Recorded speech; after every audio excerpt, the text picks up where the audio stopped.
একজনই পেলাম, তিনি হলেন তারা যিনি সর্বত্যাগ করেছেন, সব কিছু ত্যাগ করেছেন, শুধু দিয়ে গেছেন দেশ এবং জাতি, আর তার সমৃদ্ধির পথটা বলে গেছেন কিভাবে চলবে দেশ। আমরা বারবার এড়ে যাই, আন্দোলন সংগ্রাম করে দলকে ক্ষমতায় বসে আমরা কি দেখলাম গত ৫৫ বছরে? দলীয় রাজনীতি, দলীয় সরকার কি করছে? দলবাদী, লুট, হরিলুট, মহালুট, চিটার, টাউর, বাটপা, আর যাহা অকথ্য ভাষায় বলা যায় না, যাহা নিম্ন স্তরে সবকিছু তাদের মধ্যে আমরা পেলাম। লুটপাটের একটা হিসাব থাকা উচিত। গোটা দেশটাকে ভিক্ষাবৃত্তির দিকে দিয়ে গেল, সব পাচার করে দিয়ে গেল। কে বলব ৫৫ বছরের হিসাব যদি করি তাহলে আমরা ভারত কোথায় পেলাম? ব্রিটিশ যে আদলে দেশ পরিচালনা করেছিল তার এক ইঞ্চিও পরিবর্তন হয়নি। আজও সেই পদ্ধতি ভিন্ন আঙ্গিকে ভিন্ন কথায় ব্যবহার হচ্ছে। রাষ্ট্র জনগণের, আসলে রাষ্ট্র হয়ে গেছে দলের। জনগণের নামে দল করছে সমস্ত দলাবাজি, সমস্ত লুটারি, সমস্ত লুটপাটের কাহিনী তৈরি হচ্ছে। আমরা কি দেখলাম? পথ পরিবর্তন, বারবার ত্যাগ। ২৪-এ কি দেখলাম?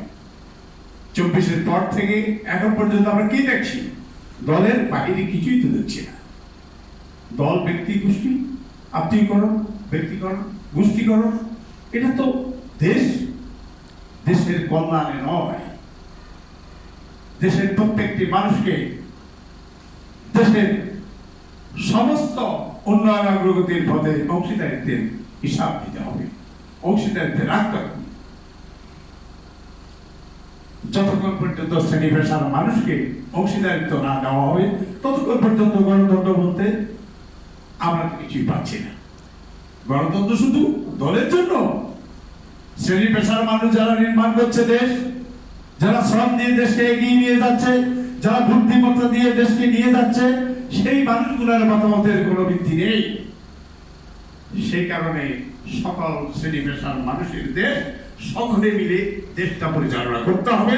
ব্রিটিশের সেই দেওয়া আইন কানুন দিয়ে এই দেশ আর সামনে এগোনোর কোনো সুযোগ নেই। কিন্তু ওই জায়গা থেকে কেউ এক ইঞ্চিও পরিবর্তন হচ্ছেন না।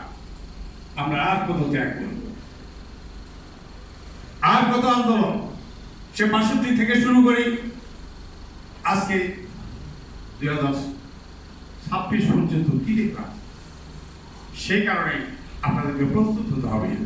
দলের বাহিরে অংশীদারিত্বের গণতন্ত্র যতক্ষণ পর্যন্ত ঠিক না হবে, অংশীদারিত্বের গণতন্ত্র যতক্ষণ পর্যন্ত তৈরি না হবে, রাষ্ট্র ক্ষমতা ভাগিদার না হবে, ততক্ষণ পর্যন্ত দেশ লুট, হরিলুট আর মহালুটের মধ্যেই সীমাবদ্ধ থাকবে, এর থেকে বেরোতে পারবে না।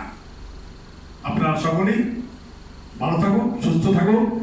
দলের বাইরে গিয়ে সকল শ্রেণী পেশার অংশীদারিত্বের কথাটা আজকে প্রচার হোক, আজকে সকলের অংশীদারিত্বটা আসুক। তাহলে আমরা আমাদের প্রয়োজনীয় উন্নত দেশের চিন্তা আমরা যেটা করছি, সেটা খান যে চিন্তা দিয়ে গেছে, সেটার মাধ্যমেই মানুষকে আমরা মানুষ হিসাবে স্বীকৃতি পাবো এবং দেশকে আমরা উন্নত দেশে পরিণত করতে পারবো। আপনারা সকলেই ভালো থাকেন, সুস্থ থাকেন, বেঁচে থাকলে দেখা হবে। ধন্যবাদ। আসসালামু আলাইকুম।